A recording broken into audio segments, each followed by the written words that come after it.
मंडळी, अर्चना कापरे या आपल्या यूट्यूब चॅनलवरील मखमली मोरपीस या शृंखलेतील सुनंदा कापरे लिखित आमची आनंद यात्रा या प्रवास वर्णनाच्या सदरामध्ये मी आपलं मनापासून स्वागत करते.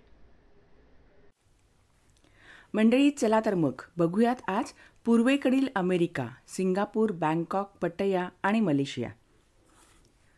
आज सर्व टूर बँकॉकमध्येच होती. इथून सिटी दूर होती. बौद्ध धर्माचा प्रसार बँकॉकमध्ये फार पूर्वीपासून झालेला आहे.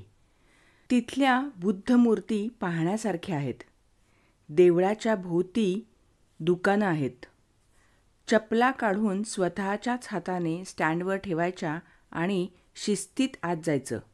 शांतता पाळायची. अजिबात आवाज नाही.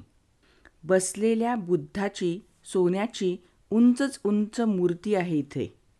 चेहऱ्यावर शांत भाव आहेत. ती मूर्ती पाहताना भारतातल्या गंगटोक इथल्या बुद्ध मूर्तीचीच आठवण झाली मला. मग लक्षात आलं, सर्व बुद्ध मूर्ती अशाच उंचच उंच आहेत. देवळाचा परिसर अत्यंत स्वच्छ आहे. गुलाब पुष्प पादुकांवर वाहिलेली होती. सुंदर गुलाबांचेही फोटो काढले जात होते. त्यानंतर पुन्हा पुढं जाऊन झोपलेल्या बुद्धाची मूर्ती पाहिली. 45 फूट लांब आणि 15 फूट रुंद अशी ही मूर्ती होती. आपल्याकडच्या शेषशाही विष्णूचीच ती मूर्ती आहे असं वाटत होतं. त्याचीच आठवण झाली. झोपलेल्या मूर्ती उंचावर आहेत. 5 टनाच्या सोन्याच्या पत्र्याचे आवरण आहे या मूर्तीला. कुठेही सिक्युरिटी नाही आहे. परिसर स्वच्छ होता.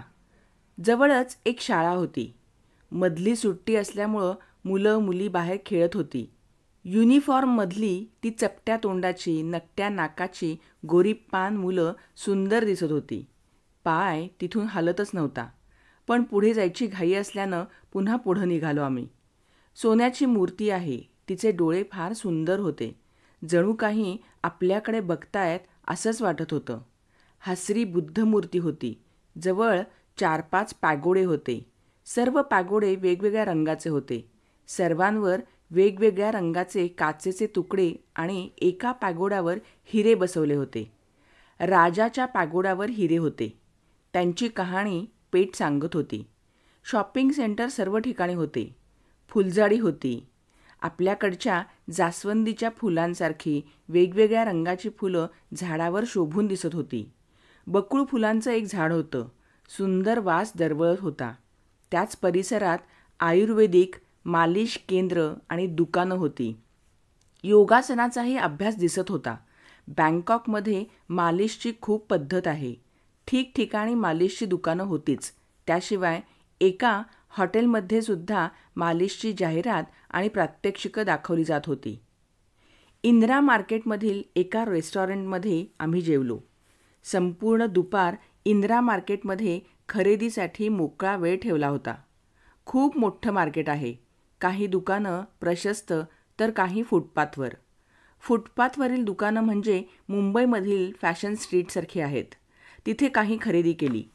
ग्रुपनी खरेदीसाठी गेलो होतो. खिसा पाकिटं दोन्ही दृष्टींनी सांभाळण्याच्या सूचना होत्याच. बॅगा, पर्सेस, घड्याळं, टी शर्ट्स अशा अनेक वस्तू होत्या. थोड्या प्रमाणावर कमी जास्त भाव होत होते. संध्याकाळी पुन्हा एक मार्केट पाहायला गेलो. फक्त चक्करच मारली इथं. चहाच्या शोधात होतो आम्ही. Hot T. तिथे चहाच्या टपऱ्या नाहीतच. बरीच शोधाशोध विचारपूस केल्यावर एका ठिकाणी बोर्ड दिसला. T, coffee, wafers, samosa. हा बोर्ड पाहून त्या ठिकाणी गेलो तर दुकान काचा लावून सगळीकडून बंद होतं. आत एक बाई मुसलमानी पद्धतीचा ड्रेस घालून काम करीत होती. आम्ही दिसल्यावर तिनं एक छोटी खिडकी उघडली आणि हिंदीत इंग्रजीत विचारलं, काय पाहिजे?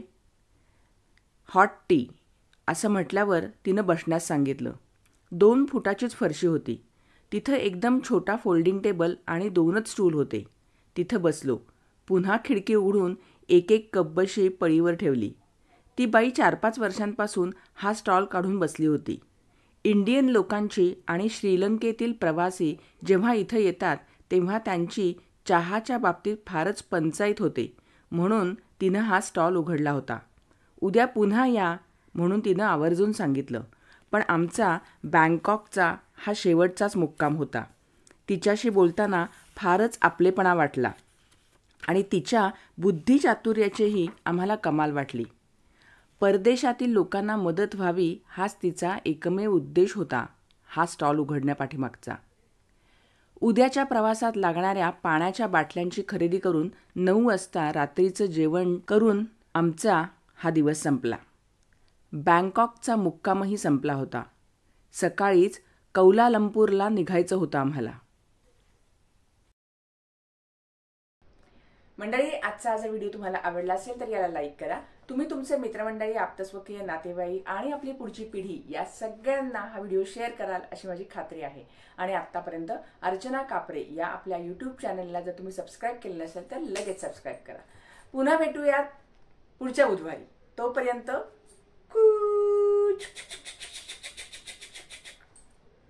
झूम प्रवासाचे स्वप्न बघत राहा. धन्यवाद.